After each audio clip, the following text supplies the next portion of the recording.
Welcome to the Veil Between Lives, a sanctuary where lived experience meets the great mystery. Here we hold soulful conversations for those who have touched the unseen and what lies beyond the physical world. We're honored you're here stepping into this space with us. I'm Susan, and I'm joined by my co-host, Em, and a very warm welcome to our very special guest today. We're really honored. Mystic David Hoffmeister, a living demonstration that peace is possible. His gentle demeanor and articulate, non-compromising expression are a gift to all.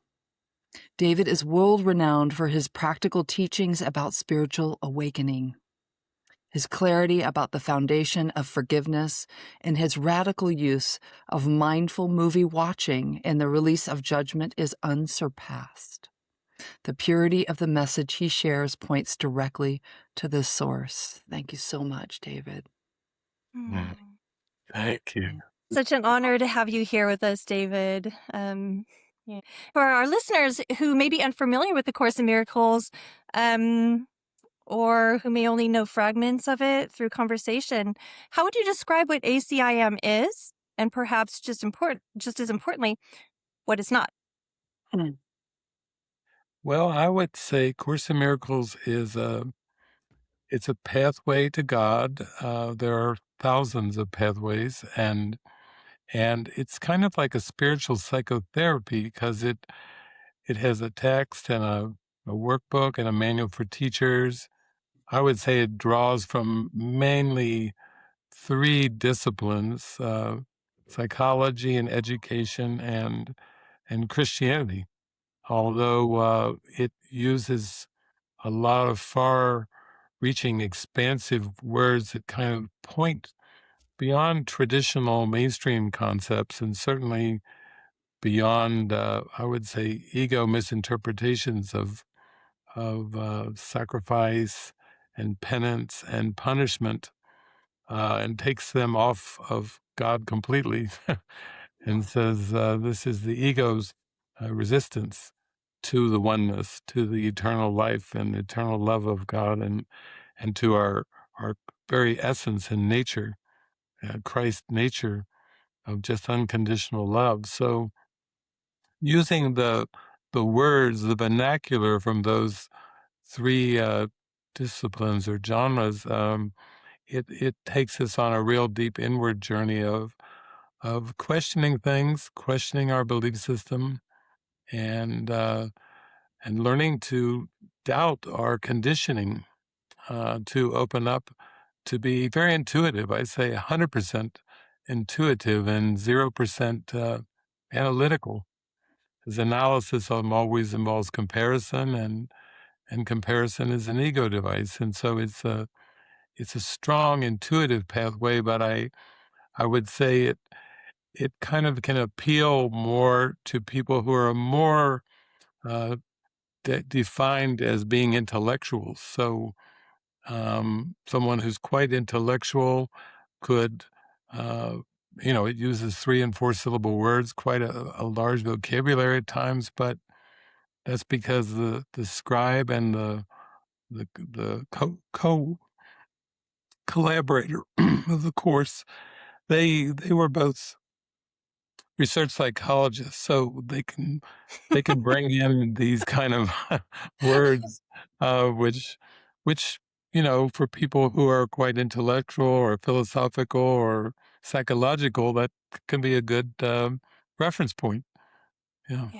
I don't know if I'd consider myself an intellectual, but yeah, doing the course for a few years will definitely, I think, boost the brain power. Yeah, for sure.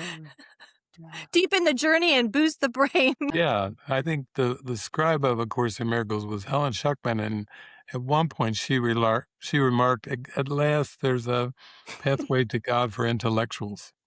So that says a lot right there, and so that's why some people are drawn to it. For other people, that may be put them off.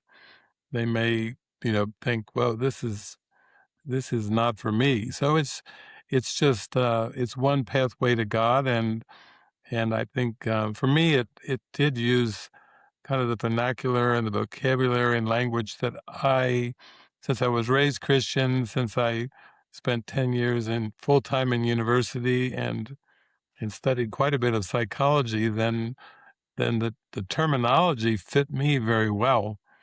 And for some, they just feel like they can use it for a while, but they may be drawn into another pathway even. So it's not exclusive in any way, and there are no religious paths that are exclusive. They're all just symbols that the intuition spirit uses to wake us up.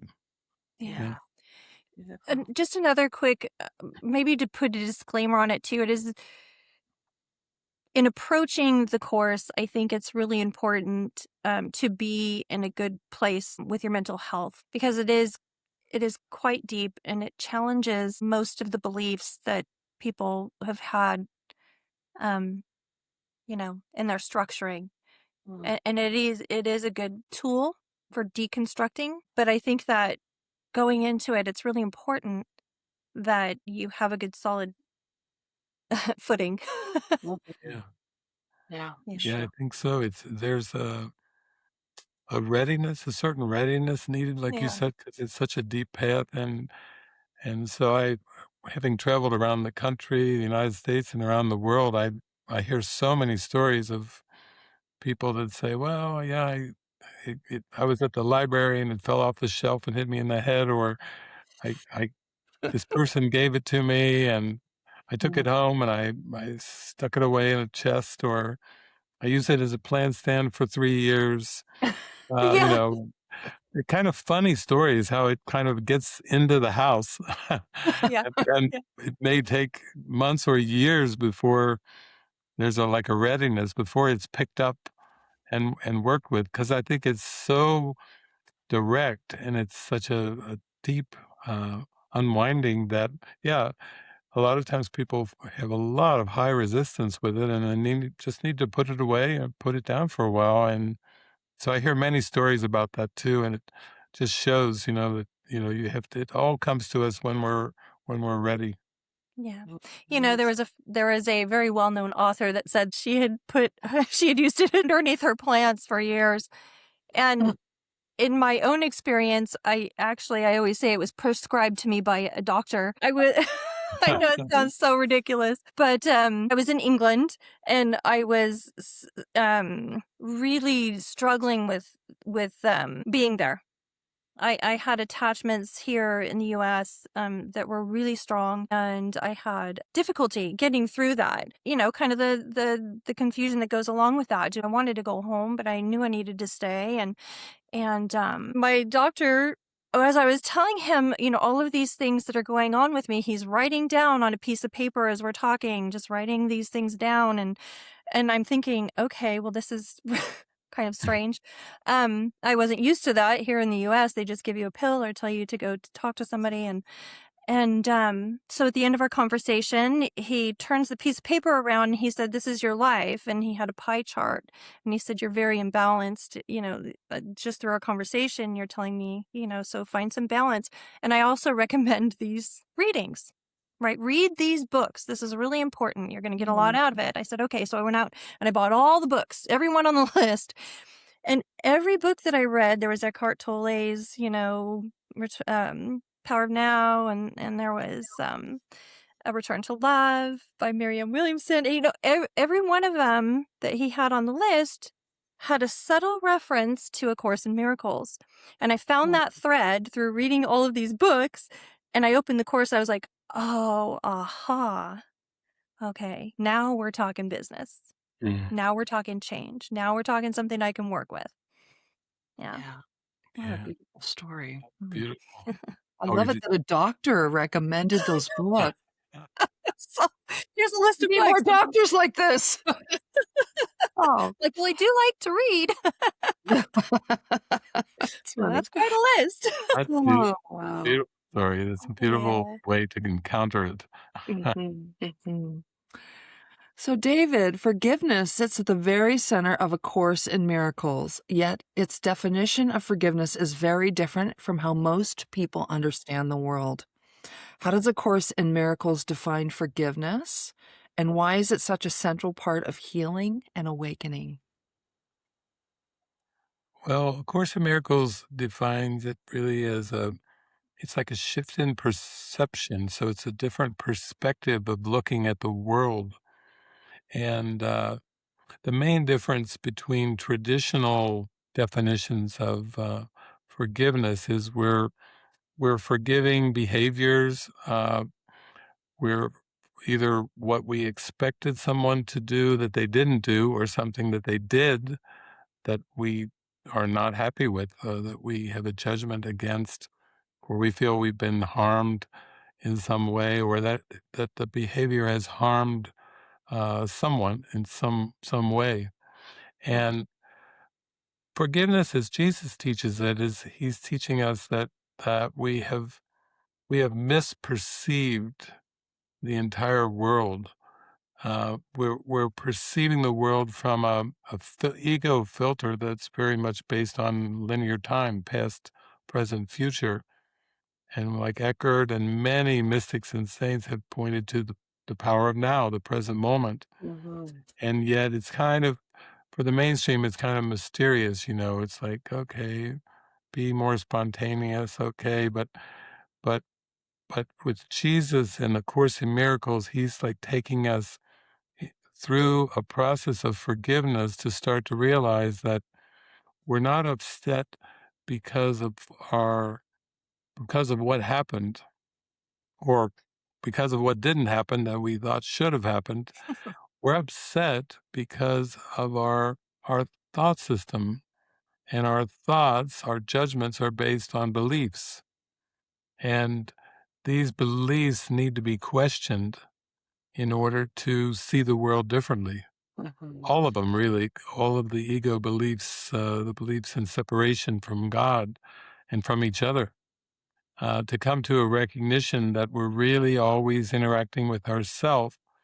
So in that sense, forgiveness is a gift to ourself. It's not a gift for another person, which is typically seen as. It's literally a gift from our mind, for our awakening, for our remembrance of divine love, which is very different from the idea of forgiving people and forgiving behaviors. So it's pretty radical in that way. Mm. Yeah. I love that. I mean, Beautiful. that typical forgiveness of, well, I'll forgive you because of what you've done to me, because I'm going to take the high road. It's nothing like that. Mhm. Nothing like Yeah, that. it's not like that at all. Yeah, yeah, that's Mhm. that's it. He's teaching us that kind of forgiveness is really arrogant, because we're first judging like a sin, and then somehow trying to claim a position of superiority. Mm. Uh, and so we see it as like a gift for another person. Like, you wronged me, but out of the kindness of my heart, I'm going to feel pity on you. Yeah. And Jesus is saying, no, that's not forgiveness at all. Yeah. Right. Mhm.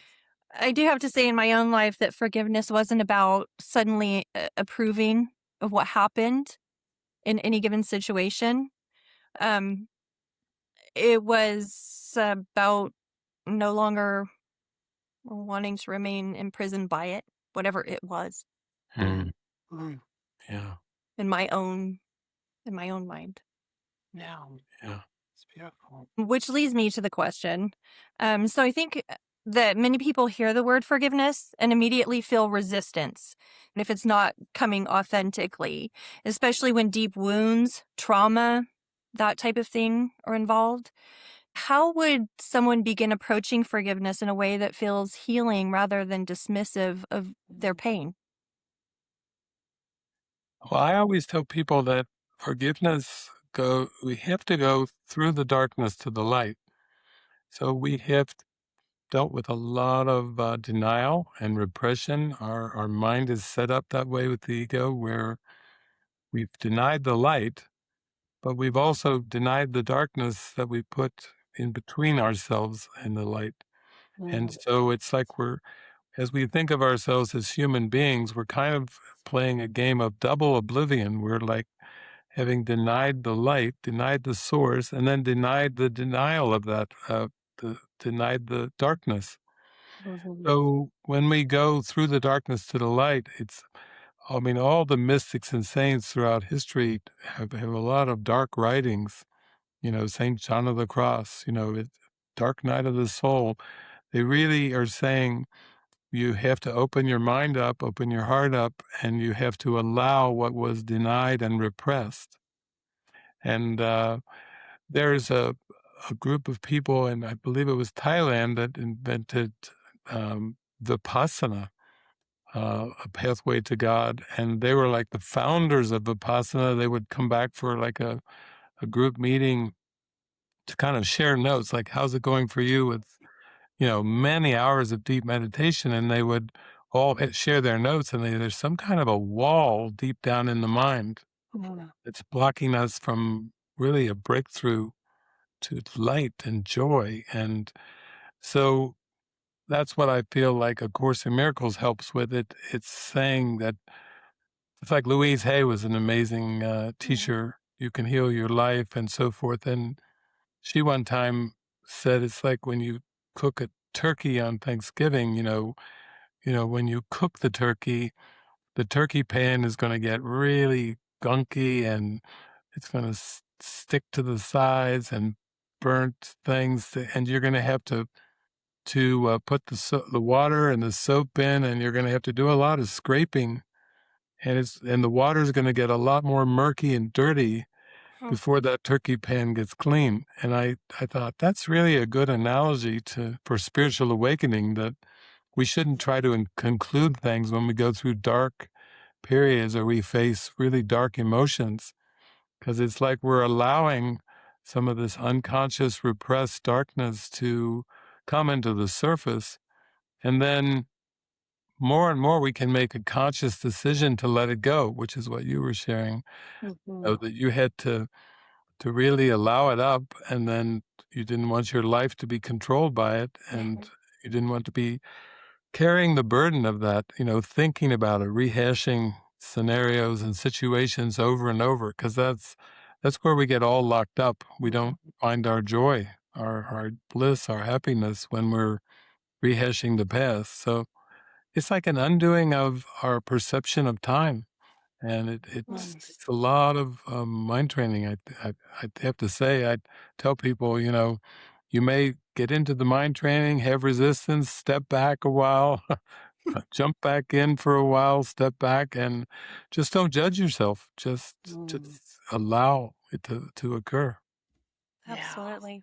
David, you often speak about peace as something rather genuinely attainable, not just aspirational. What convinced you that peace is truly possible, even within the complexity of human life? Yeah.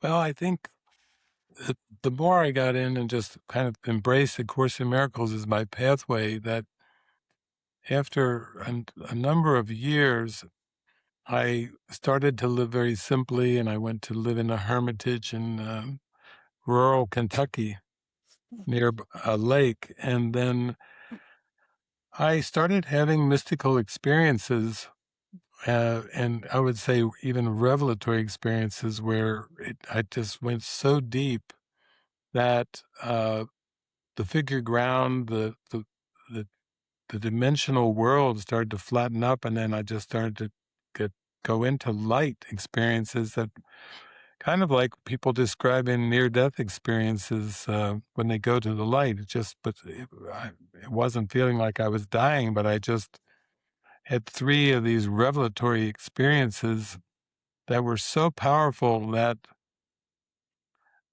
even to kind of re-enter back into this world seemed like a space capsule coming back into the Earth's atmosphere. It was rocky. even to kind of come back to this linear time-space world. And they were very powerful, and also I had the feeling like, okay, this is a direct experience of the light, and now I need to do the forgiveness work. I need to transfer these experiences now in everyday life. And so as I began to do that, you do it through relationships with the mirroring, and then it's almost like unwinding or dismantling, defragmenting, from the daily perceptions of the world. And and I think that more and more convinced me, like, I started to get more and more expansive peace and think, "Oh my gosh, this is wonderful. This is amazing. This is what I want my whole life to be about."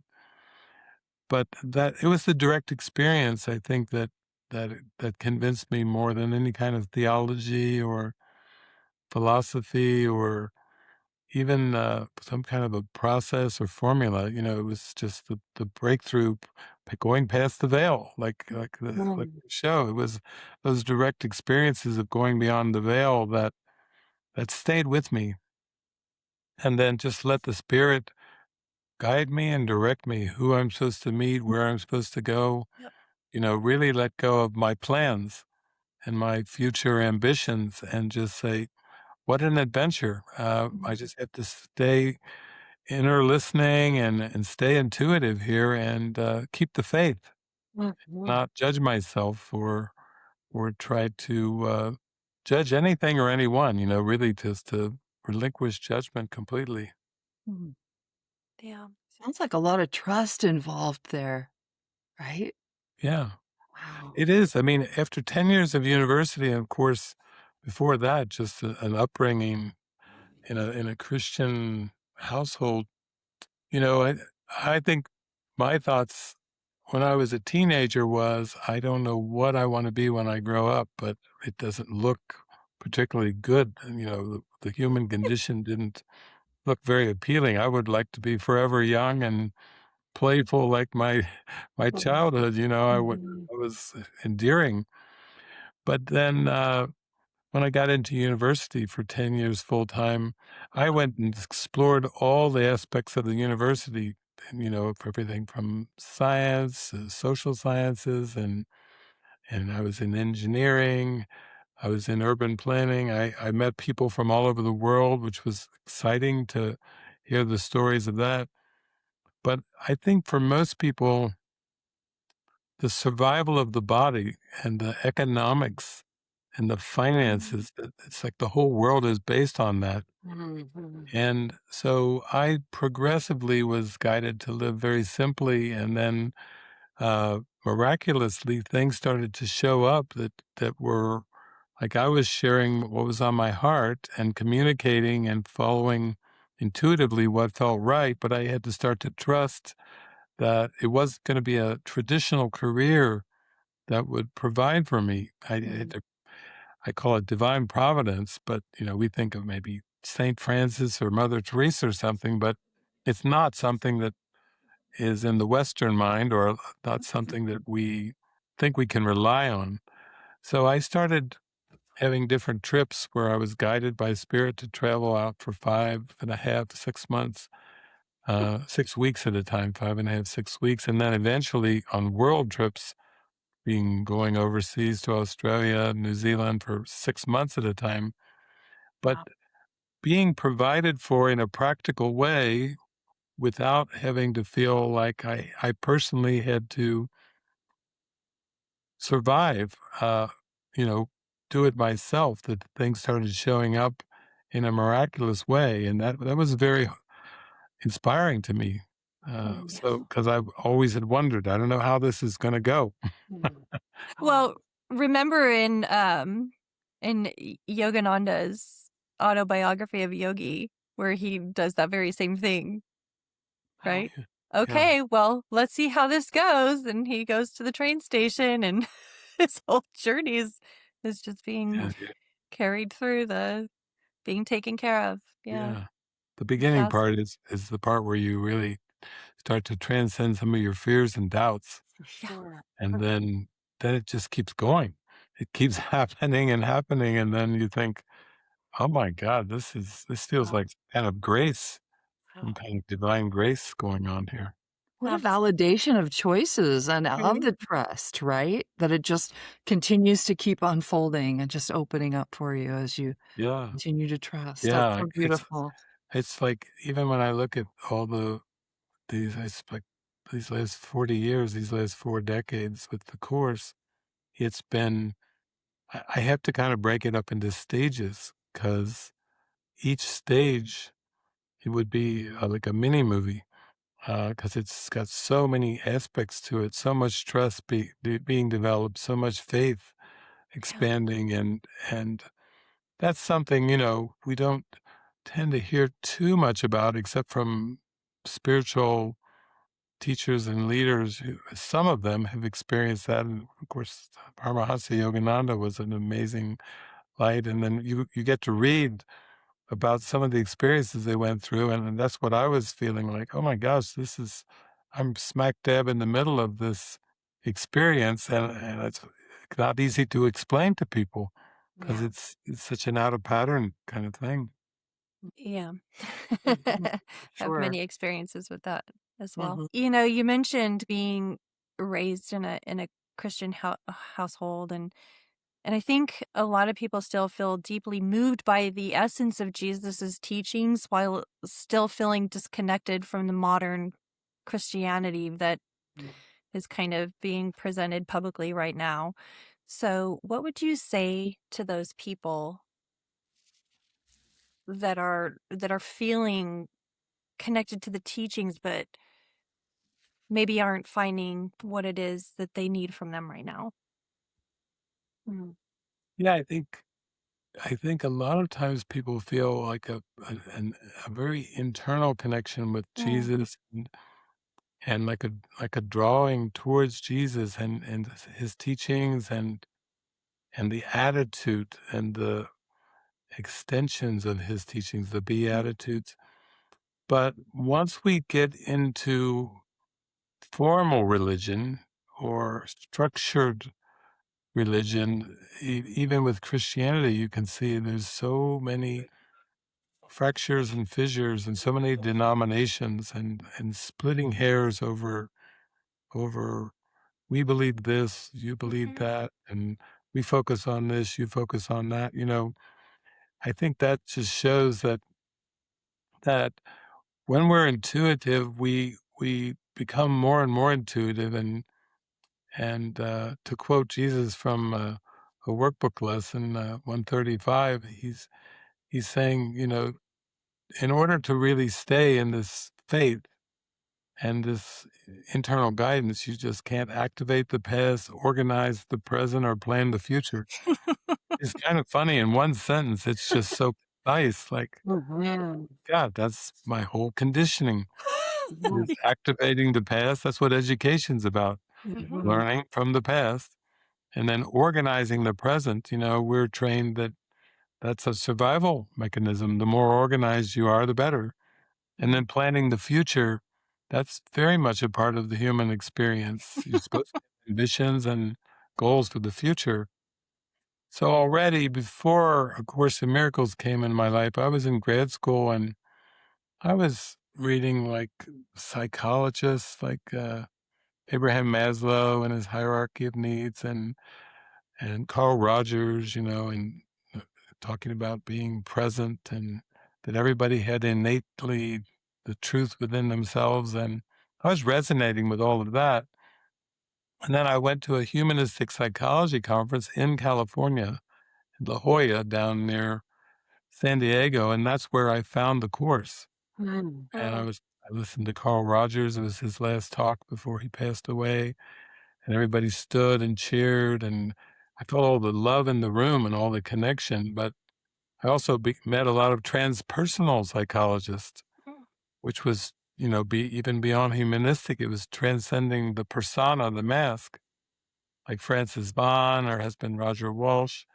Francis has passed away now, but it was amazing for me. And then the Course dropped into my lap, And I just had this feeling like, wow, it's my life's vector. My whole life is going to be changed by these experiences. Wow. And the ego was a bit afraid of it, like, wow, what are you doing? How are you going to tell your parents? Or how can you tell anybody that you're shifting your way of looking at the world? But I could feel intuitively that's what my calling was. So I just gave my heart over to that. How do we know, how did you know, or how would a person know that they're being divinely guided to something and it's not just the ego trying to grasp onto something or find something? Like, is there a way we distinguish the difference?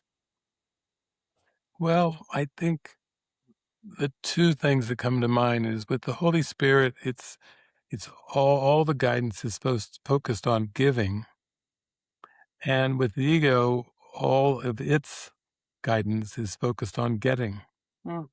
And so when we look at the world, this idea that we should have to get all that we can get while the getting's good, and getting education, getting wealth, getting possessions, getting owning more things. It's like one time I was out driving in the early years with the course, and I was looking at the bumper stickers on cars for my messages, even as well as, billboards and songs on the radio. I was opening my mind up to receive guidance in many ways. Mm. And then a car went in front of me, and I read the uh, the bumper sticker on the car on the fender. It said, "Life's a bitch, and then you die." And so I was like, and then I went a few blocks, and another car came in front of me, and it said, "Life's a joy, and then you ascend." And I was like, "Oh my god, that is so direct." I was like, "Spirit, you really are bringing these messages in." But Mm. I feel like like I said, I just watched the Dalai Lama and Yeah. Desmond Tutu, and they were always talking about giving and extending and compassion. And our conditioning is more about getting and accumulating and achieving and accomplishing. Mhm. Our definitions of success are really based on getting. And in the Course, Jesus is telling us that the getting mechanism is the ego. Yeah. And so once we start to run our guidance through that kind of criteria a little bit more, we start to realize that when we're trying to get something from someone or even from the world in general, that it's not going to go well. Maybe in the short term, we can fool ourselves for a little while. But then when things crash and burn or things start to fall away, Mm. it's heartbreak. It's sadness. Mm. So I decided to devote myself to giving, and there was one line in the Course that said, "The willingness to communicate uh, ex- expands communication." And and so I was like, "Wow, that's amazing," because I was very shy all the way through childhood and teenage years and into my 20s. So I really wanted to discover what that meant. So I tended to go in a direction I became a communicator, but also communicating ideas of love and Mm. patience and tolerance and trust. And the more I got into that, I started to feel like it was being strengthened. My own heart was being strengthened by this desire to give it away. I didn't know how that would work in terms of, handling logistics and the basics of being in this world, but it worked out very abundantly, and it just Mhm. continued to flower and expand as I went along. So I just said, I'm staying with this. This Mm. feels wonderful. Mm. Beautiful answer. Thank you. Yeah, that's been my experience as well. Is the more I talk about these type of things, our connectedness, our spirituality, our common interests, those type of things, the more I'm outside of that shy, introverted space, that I seem to carry naturally. That space where I enjoy being alone. I enjoy my personal space. Um, maybe maybe I wouldn't so much if I didn't have so many children.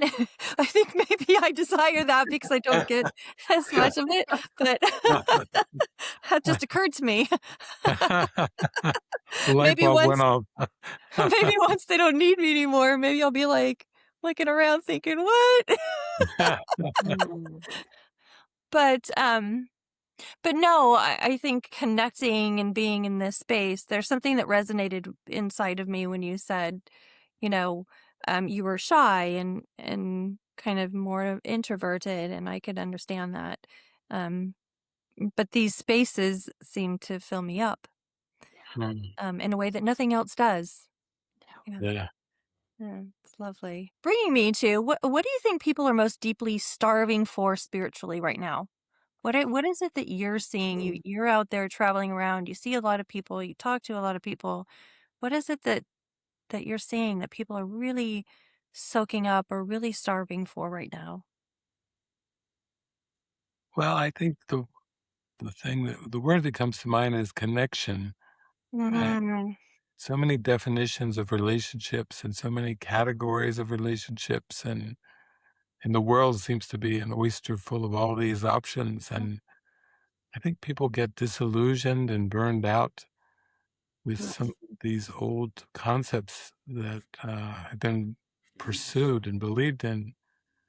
And so I find that even when I show movies, like I showed this movie around this young man from Sweden. It was titled Avicii, Tim, and then he became known as Avicii, and he kind of dove into electronic dance music in a deep way, and he was kind of like a genius, a savant, where he used his computer and Huh. would listen to all these different styles of music and find out what resonated with him, and then he became enormously popular, worldwide fame with this electronic dance music. They call it EDM, and but I think that was a parable of how he connected deeply internally, and then thousands, tens of thousands of people.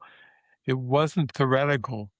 It wasn't overtly metaphysical or theological, or some of the ways that traditionally people try to connect to God, through these structures and theologies and beliefs and rituals. It was very spontaneous, and through his short life, and he seemed to have so much fame because he just discovered a pathway to God Mhm. through this electronic dance music, and even now I'm talking to friends, and I mean I've used the Course in Miracles for 40 years, and yet we're talking doing festivals and with EDM and electronic dance music, and some showing movies and doing a lot of experiential things that people find very heart opening, and a lot of the younger people just resonate to that. Where I think there's a lot of young people in their teens and 20s that are kind of disillusioned by the world. Like, why am I here? Why am I here in the first place? They want connection, and sometimes it's through art or music, and sometimes it's just through good old heart to heart talks. Just Yeah. really sincere, like what you're doing with your show. It's just these heart to heart talks that people find meaning and connection. They feel the connection through that open dialogue, where it's not like somebody trying to put on an agenda on somebody or convince somebody, but more just an avenue of discovery. So I think that's the word that comes to mind: connection. People want more sustained, consistent connection, Yeah. not based on the past, but on something that seems to be intuitively alive in them, right now. Great answer. Yeah, I really appreciate that perspective because I think we believe that as well, that people are starving. They're so they're looking for a place to go. They're looking for acceptance. They're looking for community. Yeah. Mhm. Mm. I think the more we start moving into this artificial world, there's going to be a deeper, a greater, more expansive expansive need for connection, like human connection. I also feel like it could be an opportunity um, for Yeah, festivals and gathering, and think about the ways that we lived before we had all of this, right? That may actually provide more opportunity for us to spend time Mm, doing these things. mhm.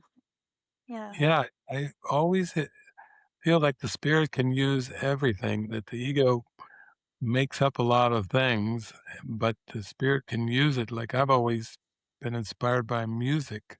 Mhm.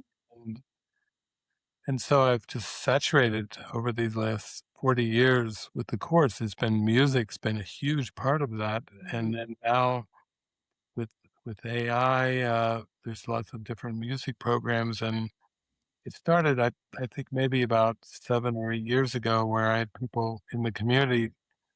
They I'd done so many talks and lectures on so many topics around the world that they just started feeding my lectures and talks into different AI models and building like a data bank. And then over the years, with OpenAI and the huge advances in AI, they came up with something called David AI. So, so basically, it started off with type chats and taking worksheets and processes I'd done for healing for years, but they kept feeding and feeding it in. And then then they came up with another one called Forgiveness AI, where people start off with their Love it. emotions and their perceptions, and then Oh, it wow. it greets them and says, "How are you feeling? What's going on?" And starts off with their emotions and then their perceptions, and then takes them inward towards the beliefs and the thoughts and beliefs underneath. So, but for me, with the music, I had a friend, a collaborator named Christopher, and he was he was taking talks of mine off the internet and feeding them into these music AI programs and picking different genres and different styles of music and feeding in like an hour and a half, 2 hours of my talk. And so the AI was coming up with these spectacular songs with beautiful voices and the lyrics were from, except they were rhyming. They were very deep, but they were rhyming.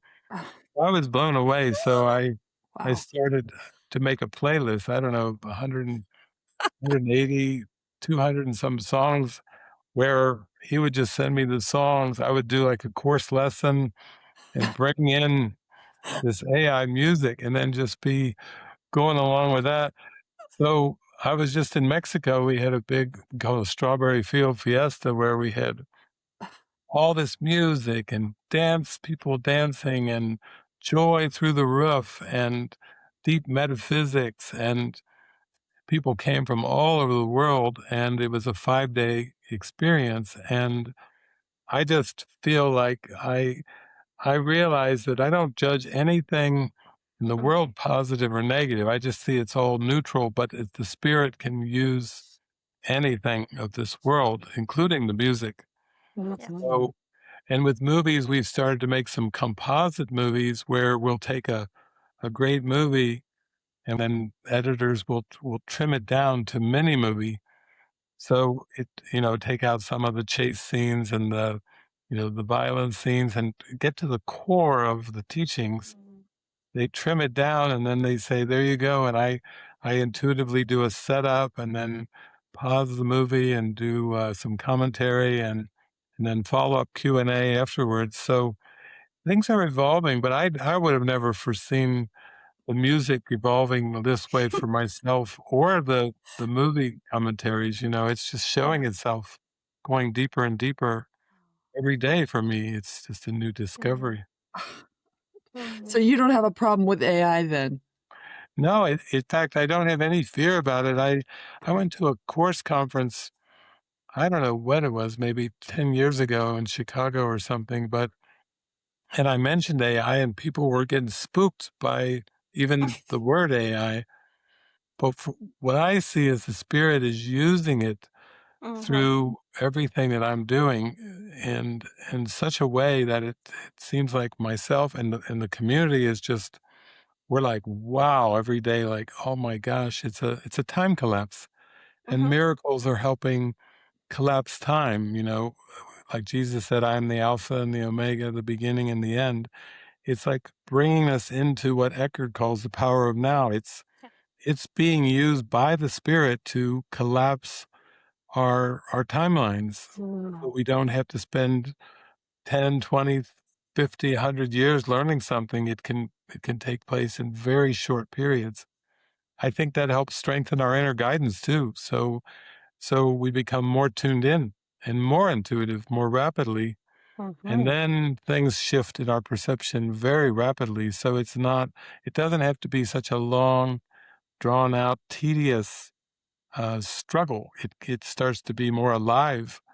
But I'm very open minded with all of it. So I'm always like with the music. I just am amazed. People can put together in 15 minutes. They put together a full blown song that looks like it would take weeks to come up with, and Yeah. but they're just open to using the technology and their intuitive wisdom. Yeah. I Thank went to a mm. Yeah, I went to the last part of a medicine woman program in England, and there was somebody in our group who was very savvy with this AI music stuff that she was using, and she came out with some music that was just phenomenal. Some of the things that we were singing together as in a women's group, very spiritual, very connected. We all just harmonizing together, and she put this on this music track, and it was just so beautiful. I mean, just even thinking about it now, I've got the little chicken skin. It was just really lovely. Is You've got to send me a clip of of some of your Yeah, music I while you're love it. doing your lessons. I think Mm. that is amazing. Mhm. yeah, yeah. I even about maybe 8, 10 years ago, we started to make a website that was designed more for young people that were not so much into the course, but just curious. Ah. And we called it Spiri AI. Spiri, leave the T off the end, but Spiri AI. So that's a YouTube channel. And then people go there, a lot of young people, and they just hear the music. We have a playlist on there, and with my friend Christopher, I made a playlist and put it, in at the top of my YouTube channel, and called it ACIM AI Music because it was inspired by the course and by my teachings. But people love that. It's not definitely not intellectual. It's a deep experience that they just find themselves lifted up by, and they can't even explain it, and none of us can. So that feels good too, because I think Mhm. that's what our intuition's for, to take us, lead us without all these linear explanations for everything. Yeah, Yeah, yeah. absolutely. It's moving the soul, it's moving spirit, it's connecting in a way that may not be directly through the course material, but has the vibration of the course within it. Yeah, Mhm. yeah. That's Yeah, beautiful. Amazing. Mhm. that's lovely. Mhm. Kids these days. These yeah, these star seeds are something else, huh? Yeah, Mhm. Yeah. absolutely amazing. I mean, even a young man came, I think he was maybe from Thailand, that he came to our Mexico fiesta, and he was so curious and Mm. asking such deep questions and such a range. I mean, there's one man that I worked with for years, but he was in prison for murder, and he was in prison for over 20 years, and he started getting in touch with me, became almost like a pen pal, writing me and practicing the course and going through such a deep inner transformation.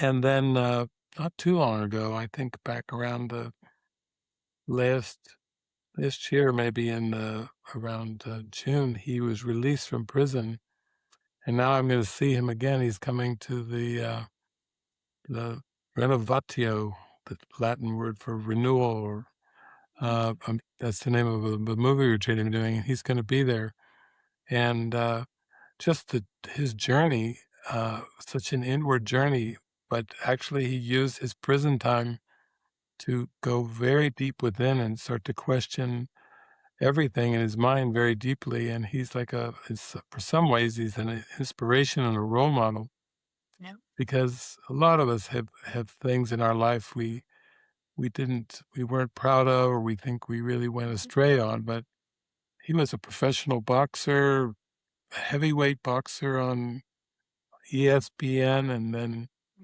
then he, murdered a man and then was sent off to prison. But he's really used the prison time for inner work and rehabilitation and forgiveness and healing in the deepest sense. So he's now he just has a sparkle in his eyes and such a gleeful, childlike joy that he's turned more into the Dalai Lama. After all of that, it just shows what we're really capable of. And I always tell him, it's inspiring. People need to know that they can actually shift their mind and shift their heart and shift their energy. They need role models to show that it's possible, and he's definitely a role model. Oh, that's amazing. I think I read somewhere or saw somewhere that you have a program in the prison system as well. Um, Yeah, he was a big spark for that too, because one of the ones that I work with, he decided to form a prison ministry. It's Mm. based out between where you and I are, and it's in Reno, Nevada, and he's gone into a lot of prisons, and then they started bringing in my movie watcher's guide to enlightenment into prisons, and they were able to watch movies, and the prisoners started teaching the Oh, principles through the movies, and it just love it. kind of exploded. And my friend Dale, who I just was describing, he was a big part of that.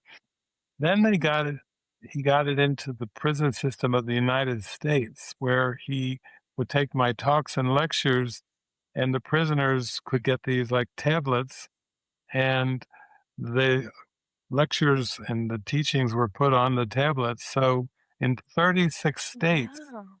of the United States, these teachings, so it's turning into rehab instead of prison time and pay your due. It's turning into, oh my gosh, they're discovering their own Mm. power and strength of their mind and consciousness. And it's all going out through these tablets in these 36 states. And now my friend came down to Mexico, or it was, and so we're going into the prisons in Mexico City, in Wow. Guadalajara, which are the two largest cities in Mexico, and one female prison to the north in Sonoma, near Sonoma, and they're just soaking it up. This is their redemption. This is their turning their life around. This is finding hope, finding purpose. So it's very exciting to watch how it's rippling out in very practical ways. And that's why I like it, because it's, all of us know we've all tried our meditation practices, but sometimes it can seem like a long journey, a daily journey meditating, but there's ways that we can be used in very inspirational ways that Yeah. kind of help break the chains of the ego and its past conditioning and its guilt. Oh, Beautiful. That's fantastic. that is amazing. So that Mm. kind of brings me to a question about, how do we begin liberating ourselves from fear and judgment and separation in practical human ways, not just spiritual concepts, but within everyday life?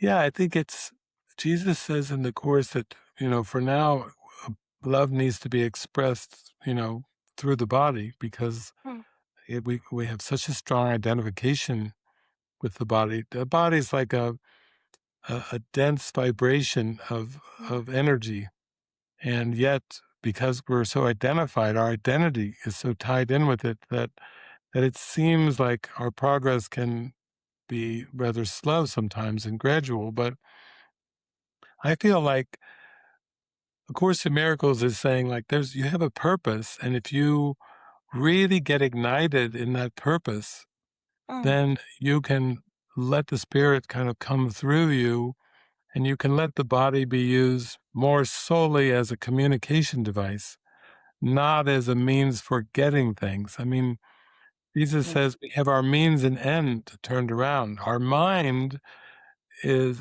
needs to be free, like in the Matrix, free your mind, mm, and the body will follow. It's like, but we've made the body into an end, and so we build houses for it, and we have all kinds of conveniences and comforts, and we buy lots of things to put on the body and surround the body with. But Jesus is saying you're making the body an end, and you're using mhm, your powerful mind, which is very capable of enlightenment and self-realization, but you're using it as like a slave to make the body your home. mm, And your body isn't your home. It's very temporary. It's just a device that the spirit can use for a period of time. So the more I got into the teachings, I thought, yeah, I want to let my body use as a communication device. And even though I was extremely shy, I was voted most quiet in my senior class in high school. I made the yearbook as the most quiet. Some people were most athletic or class clown. I was most quiet. Uh, but I gave it over to spirit and just said, okay, but I'm isolated and I'm lonely and I want that connection. So use me in a way that can bring that feeling of connection, that heart to heart connection. That's a very deep, intimate connection. And so that's what these last 40 years have been about. wow. And I find that it works, that's what I always tell people.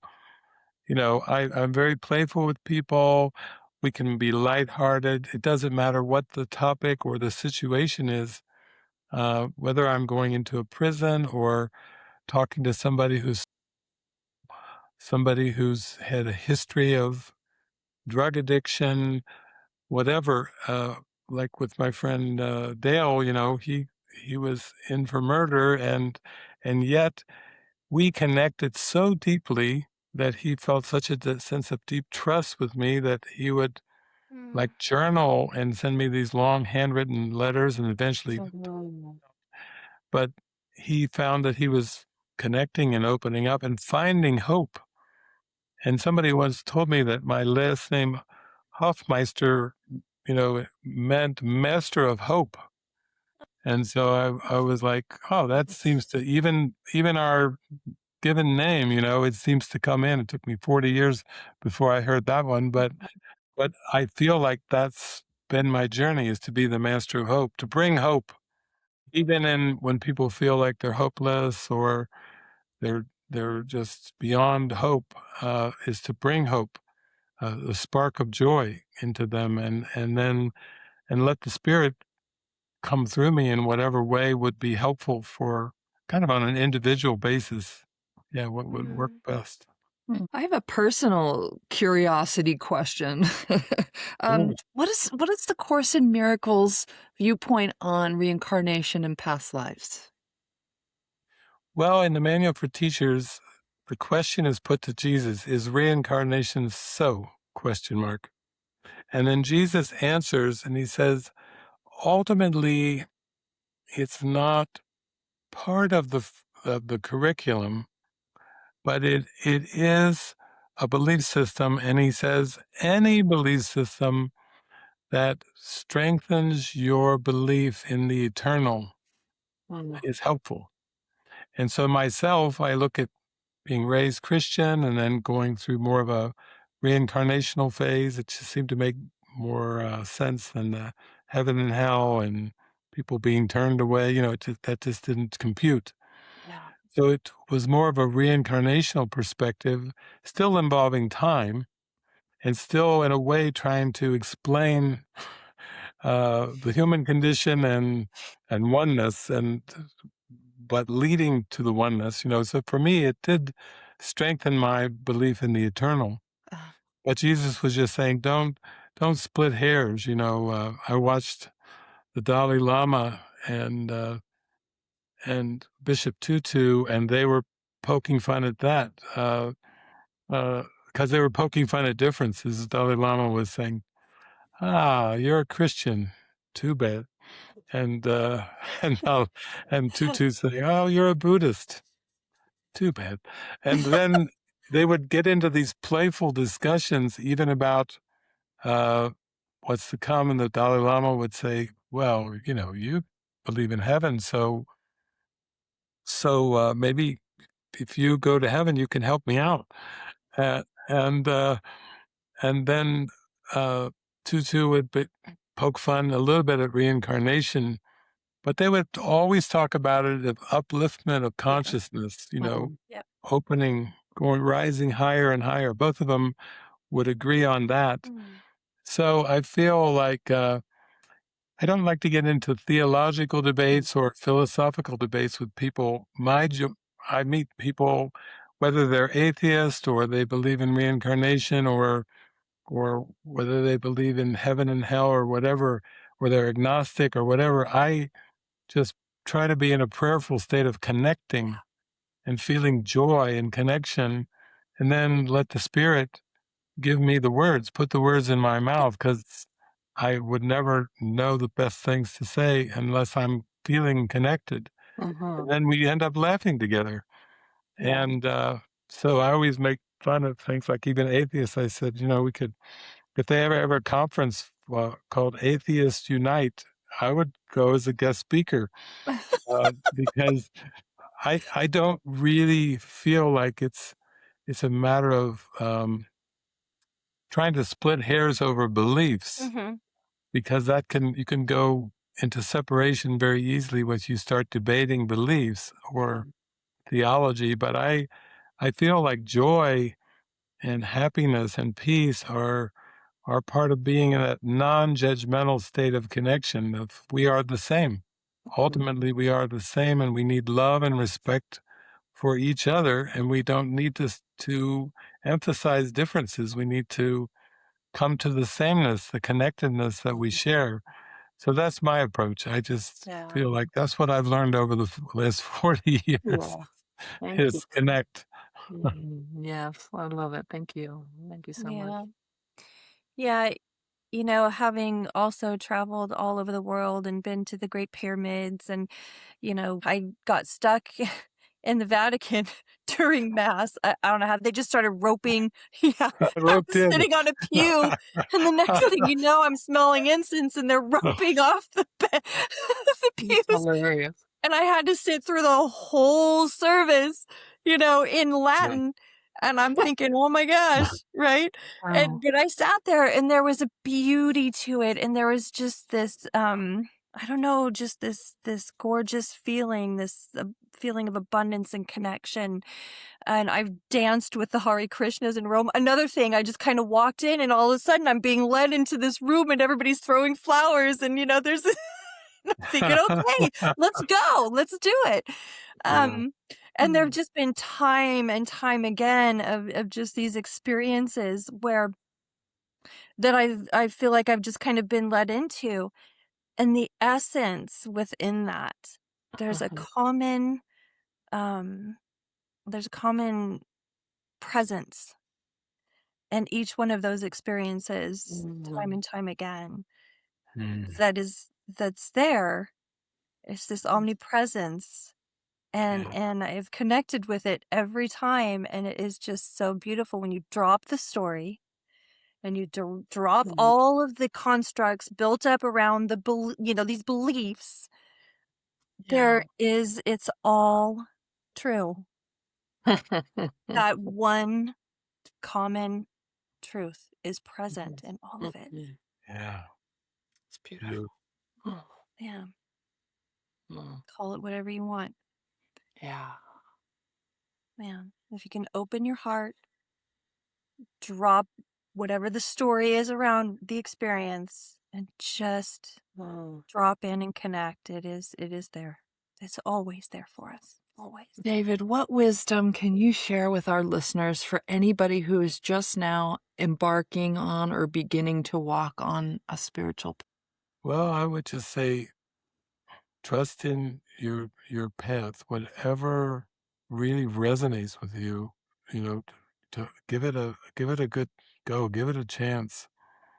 Um, and be willing to question the beliefs, maybe that you were raised with or that you just kind of seem to inherit or take on from your family system. Be willing to question and realize that even if it gets a little messy sometimes, that you're going to come through it. You're going to pass through those difficult, challenging times, and to hang in there and keep the faith. And I feel like that's what I went through. That's my experience. Because we have expectations on ourselves. We have family expectations. There's societal expectations, and those tend to be the boxes that we believe in. We're limited by. But when we keep letting our heart lead the way and show us, and open up, like I was just talking, new experiences. It's so beautiful when you just find yourself being drawn into new places, new experiences. That's the 10th characteristic of a teacher of God is open-mindedness. Yeah. It starts with trust and honesty, and then leads to open-mindedness, which I think is just more of a respect and acceptance for that connection, that commonality that's always there. We cultivate that connection, and then finally, in the end, we are that connection. We let it emanate and radiate, and how delightful that is. Yeah. It is delightful, isn't it? Beautiful. Beautiful. Yeah. Oh, David, thank you so much for spending this time with us. I can't thank you enough. It's always Yeah. such a joy connecting with you and hearing your words of wisdom. And how can our listeners find you? Well, there's different websites. I can Google my name, but also, I mean, it depends on what you're looking for. If you want to try the movies and the movie commentaries, it's mwge.org for the Movie Watcher's Guide to Enlightenment. And and then, there's various Facebook pages. I mentioned earlier Spiri AI. It's a YouTube channel called Spiri AI, and there's so much music and some teachings and a variety of things that don't always directly involve the course, but it's just the essence of that vibration or the frequency, love that's underneath the veil of this world. So it's fun to tap in. Just be intuitive with how you flow through everything. Yeah. Yeah, and we'll put your links and all your information in our notes as well for this episode. So Beautiful. and yeah, I just want to thank you for stepping into this space with us, and to our listeners, if you feel nourished or inspired by the veil between lives, please subscribe, like, share, comment, or leave a review. It helps these conversations reach the souls meant to find them. Thanks so much, David. Thank you.